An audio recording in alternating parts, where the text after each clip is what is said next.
Hi there, this is Fixed It. If when you take stainless steel cutlery out of your dishwasher they look like this, i.e. badly stained, it's particularly bad if you've got friends coming round for a meal because it makes your cutlery look like it's dirty. Then the way to get rid of it is to use some white vinegar and just put it on a piece of tissue and then wipe over the stainless steel.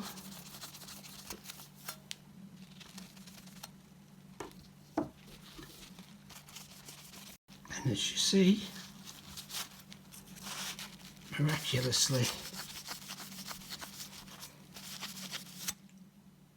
it disappears.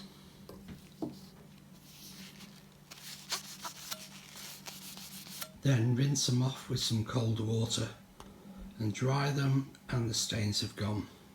Hope you find that helpful. Please don't forget to check out my other videos and subscribe to the channel. Thanks for watching. Bye.